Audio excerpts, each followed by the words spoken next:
Dios los bendiga, hermanos. Vamos a ver nuevamente en la lección que nos estamos viendo de los estudios de los salmos.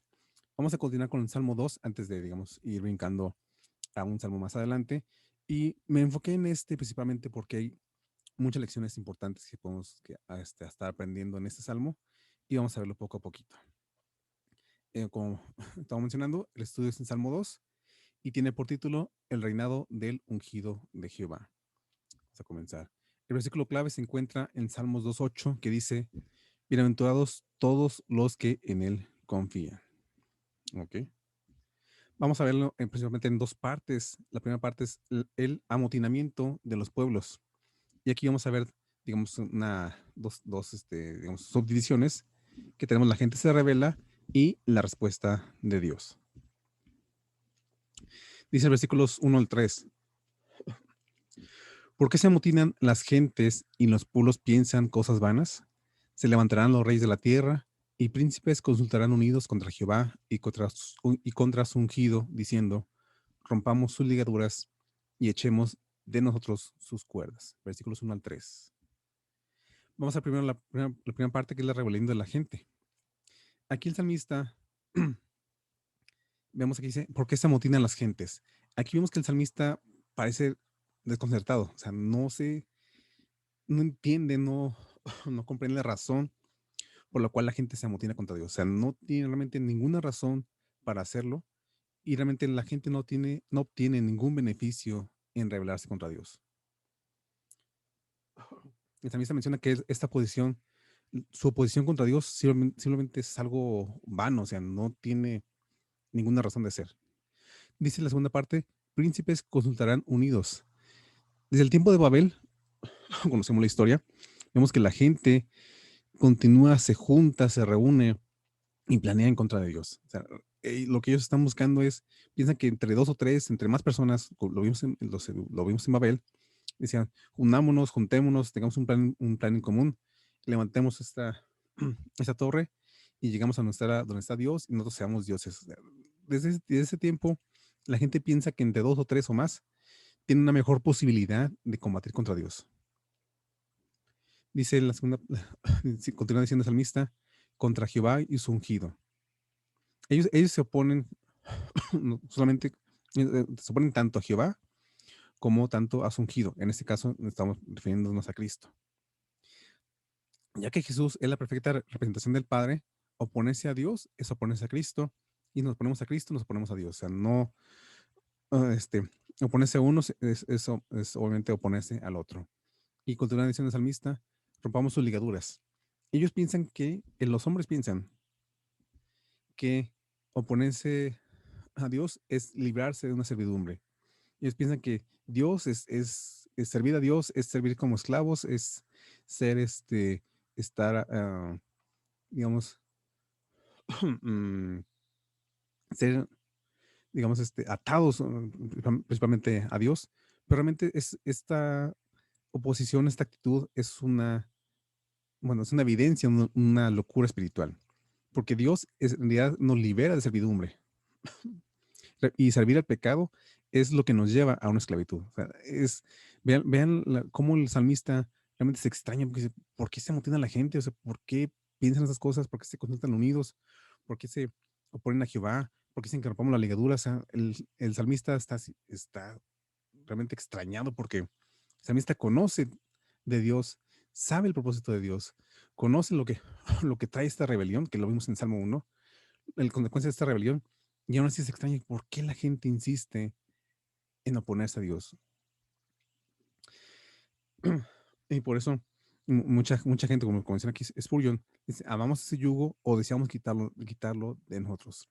Realmente es parte de la naturaleza humana sentir que servir a Dios es tener un yugo y buscar quitárnoslo, o sea, ese deseo, ese afán, esa sensación de quitarnos esa esclavitud, cuando realmente al oponernos a Dios estamos cayendo en esclavitud. Vamos a seguir viendo aquí lo que dice el salmista. Dice: el que mora en los cielos se reirá, y el Señor se burlará de ellos. Luego hablará a ellos en su furor y los turbará con su ira. Pero yo he puesto mi rey sobre Sión, mi santo monte. Versículos 4 al 6.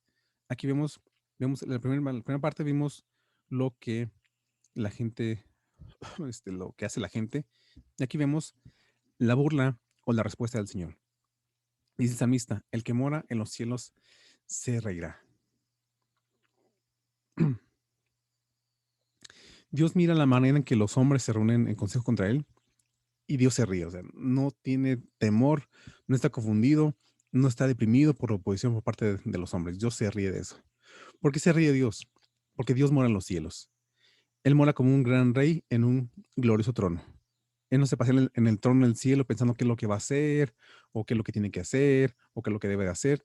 Dios mora en perfecta paz y en perfecta seguridad. No se preocupa Dios de nada. También Dios se ríe porque Dios tiene toda autoridad. O sea, Dios no tiene, este, Dios está sobre toda la creación. O sea, Dios no tiene ningún temor, o sea, no hay nada que lo asuste, que lo amedrente, no hay nada realmente de lo cual Dios se tiene que preocupar. Dios tiene toda autoridad sobre toda la creación. Dios no tiembla.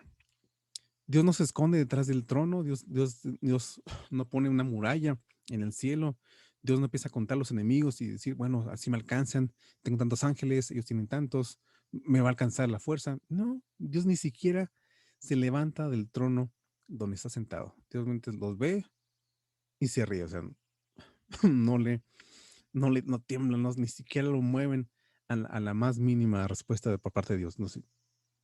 No, no tiene nada que hacer los hombres en contra del poder y la autoridad de Dios. Y en parte esta burla, esta risa de Dios, es un consuelo para los que aman la justicia, porque sabemos que la risa es el poder, la risa de Dios nos muestra del poder de su santidad. Dios no se regocija de cuando nosotros nos sufrimos por las consecuencias del pecado. Dios realmente Él pone su burla en toda la gente soberbia y en la violencia de las personas que creen que pueden vencer a Dios. La risa de Dios es de que Él tiene toda autoridad, toda, todo poder, toda potestad sobre todo lo que sucede. Y esa risa puede ser consuelo en nuestras vidas porque sabemos que Dios está consciente de nuestra situación. Dios no se burla de nuestra situación. Dios no se alegra de que a nosotros nos vaya mal, sino que Él busca, ha provisto los medios para que nos acerquemos a Él. Dios obviamente, como menciona el salmista, Él sí se burla de la gente que cree que va a ser más lista que Dios, que es más fuerte que Dios, o que es más, que puede lograr más cosas que Dios. Dios no, ahí sí Dios se ríe de las aspiraciones que ellos tienen y realmente Dios conoce que no tiene nada que hacer en frente de Él. El Señor se burlará de ellos. Aquí vemos que a través de los siglos muchas personas se han opuesto a Dios y al reino de su reino en Cristo Jesús. Todos esos oponentes vienen sus, sus planes, sus proyectos frustrados y aplastados.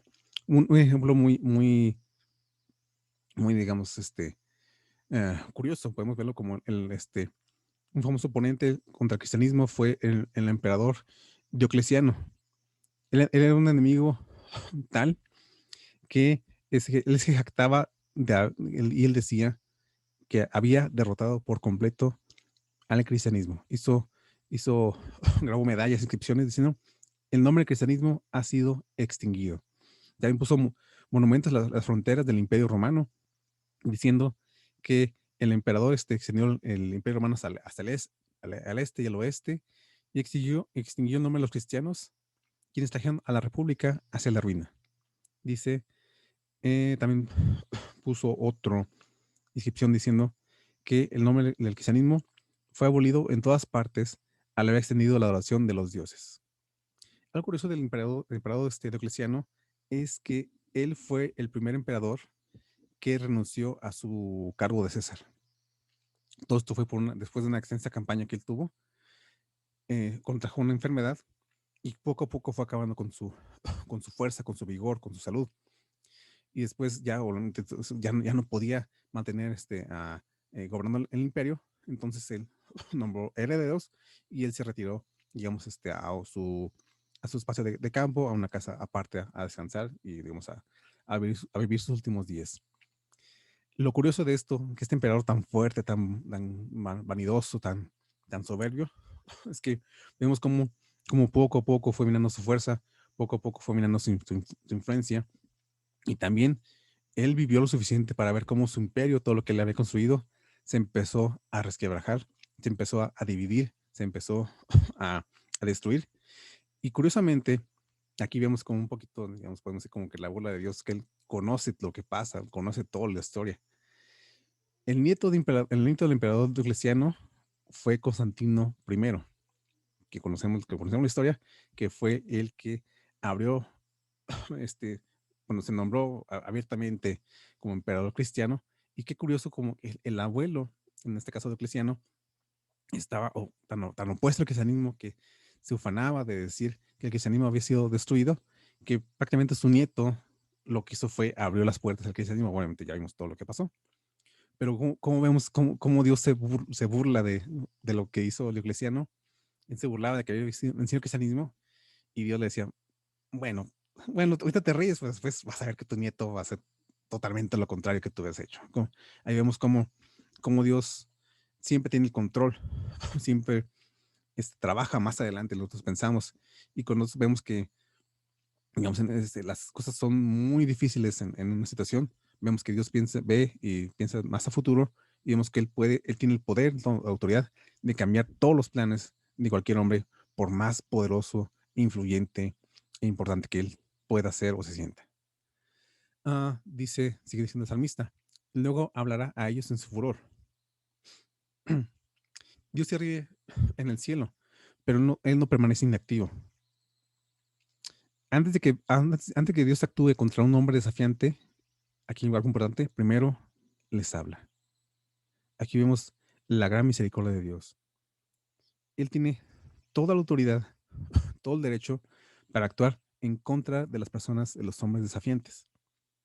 Pero el amor y la misericordia de Dios lo mueven a decirles una palabra de advertencia antes de que le actúe. O sea, Dios atiende, no hace oídos sordos a lo que dice la gente. Entonces, Él, en su misericordia, en su amor, Él habla primero. Antes de que descargue su ira, Él habla primero y les pone una advertencia, les dice su condición, o sea, los mueve a escucharlo primero y después ya actúa.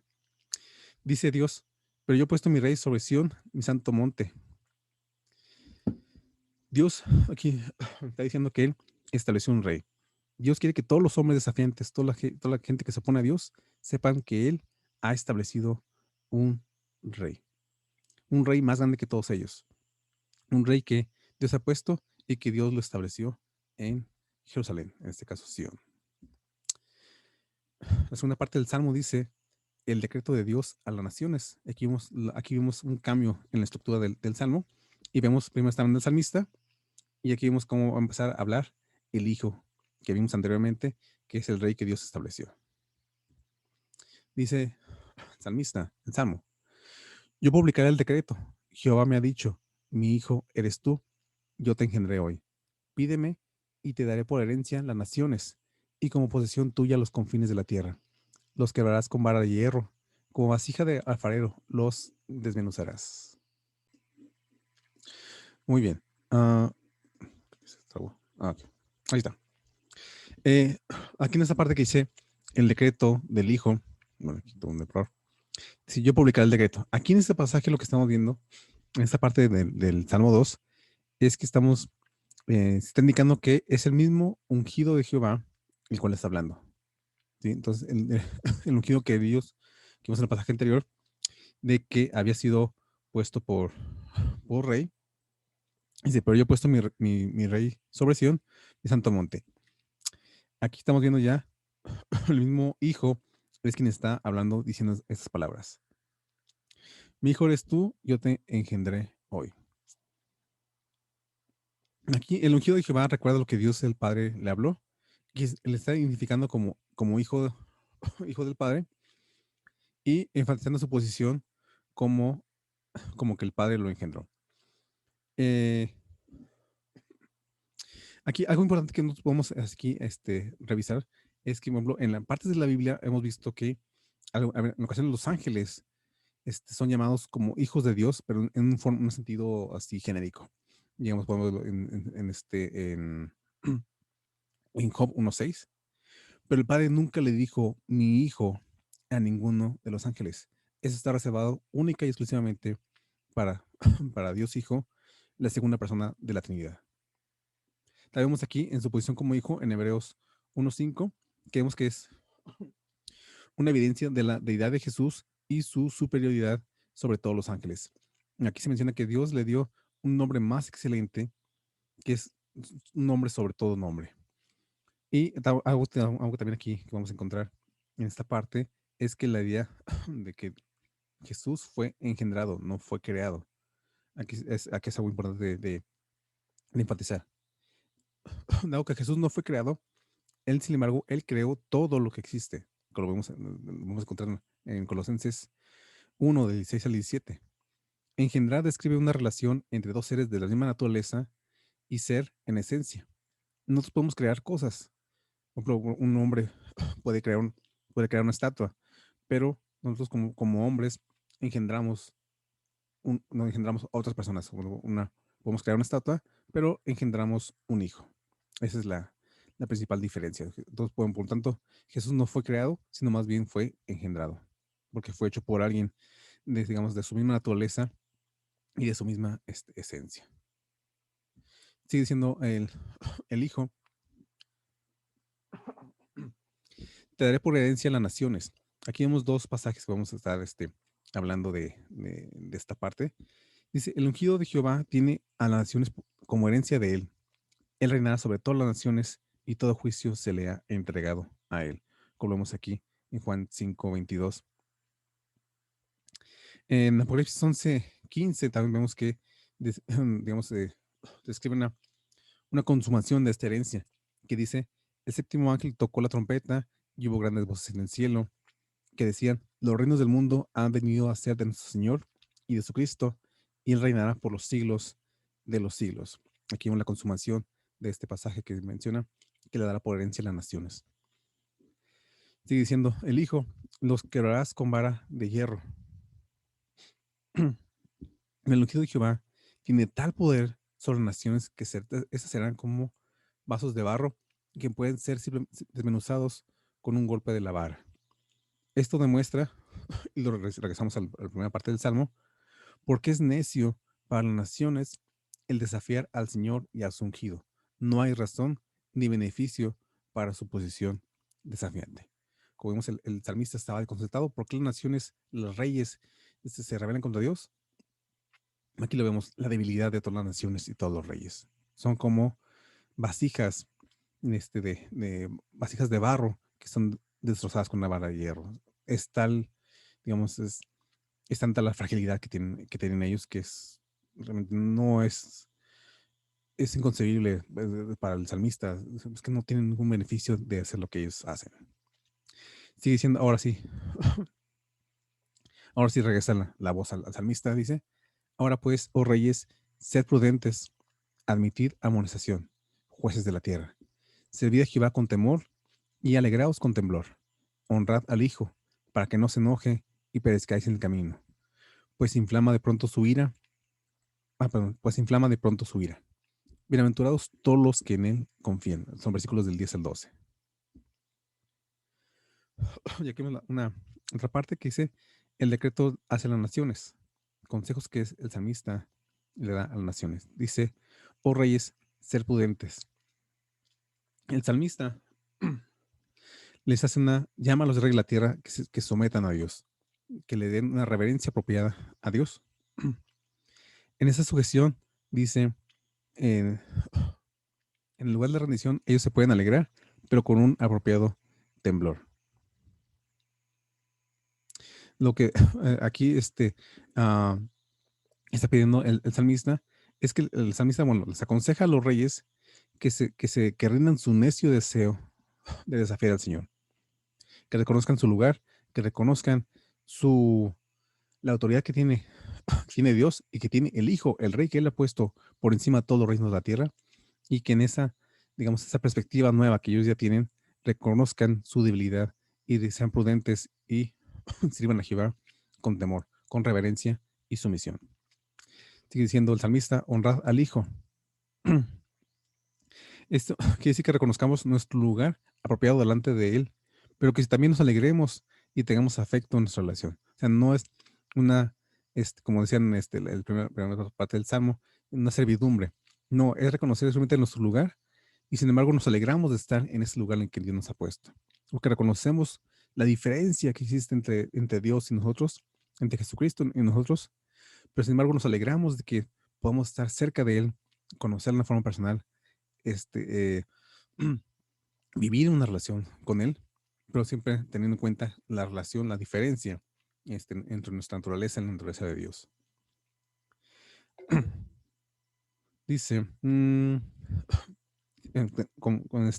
bueno, dice también otro que podemos aquí encontrar, que si a los reyes de la tierra Dios les ordena humillarse a sí mismos delante del ungido, reconociendo su total superioridad, o sea, ¿qué hay del resto de nosotros?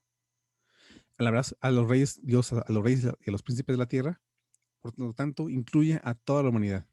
Si Dios le dio este consejo a las personas más importantes de la tierra, obviamente nosotros que estamos, digamos, en una posición, podemos decir, más humilde, también somos incluidos en estos consejos, en esta eh, enseñanza que encontramos en el Salmo 1, en el Salmo 2, perdón. Y el salmista termina diciendo, bienaventurados todos los que en él confían. Aquellos que desafían a Dios, o como vemos en Salmo 1, están destinados a ser quebrantados, pero aquellos que dependen de Dios son bienaventurados. El salmista deja la elección a cada uno de nosotros, si nosotros queremos ser quebrantados o queremos ser bienaventurados. Es nuestra elección personal. Y quiero concluir este estudio del Salmo con una siguiente lectura. Dice, aunque mi camino sea oscuro, mientras Él sea mi guía, lo mío es obedecer, lo suyo es proveer. Mediante la oración lucharé y Él hará. Con Cristo en el barco, sonrío en la tormenta. Por John Newton. John Newton es el autor del himno Sublime Gracia. Antiguamente, en su vida anterior, antes de convertirse al cristianismo, él comerciaba con esclavos. Después, al conocer a convertirse a conocer a Jesucristo, cambió su vida totalmente y él se esforzó día a día en enseñar, en conocer, en vivir conforme a las enseñanzas de Jesucristo. Entonces, vemos como una vida que se sentía soberbio, una vida que se sentía eh, que él tenía toda autoridad, incluso sobre la vida de otras personas. Al entrar a Cristo, reconoce su propia naturaleza, reconoce su propia debilidad y él se somete y confía plenamente en Cristo. Como vemos aquí dice, con Cristo en el barco, sonrío en la tormenta. Y bueno, terminamos en esta parte con el Salmo 2. Espero que les haya gustado, que hayan aprendido algunas cosas como yo aprendí al estarlo estudiando. Estoy abierto a comentarios que quieran hacernos llegar.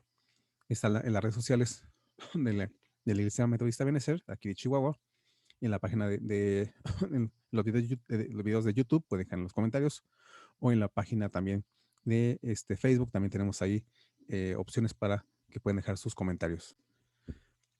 Quiero finalmente agradecer a su tiempo y su paciencia por, digamos, este tiempo que no estuve subiendo videos por algunas circunstancias que, bueno, ahorita ya estamos ya resueltas, pero agradezco mucho que le hayan dado clic aquí al video y que hayan podido llegar hasta esta parte del mismo. Simplemente vamos a hacer una oración pequeña para despedirnos y pues antes agradecer su tiempo, su paciencia y que esperamos poderlos ver la próxima semana en otro salmo para seguirlo estudiando y seguir aprendiendo más de la palabra de Dios. Oremos, hermanos. Bendito Padre Celestial, gracias por esta oportunidad que nos has dado de poder conocer más de tu palabra, acercarnos a ella, estudiarla de una forma más eh, profunda, de una forma más cercana hacia nuestras vidas, que no solamente sean pasajes que nosotros leamos y pasemos de largo, sino que podamos detenernos y ver qué es lo que tú nos dices en cada parte de tu palabra. Que lo que hemos aprendido el día de hoy sea de bendición para nuestras vidas y que nosotros podamos tenerla, aprovecharla y también compartirla a alguien más.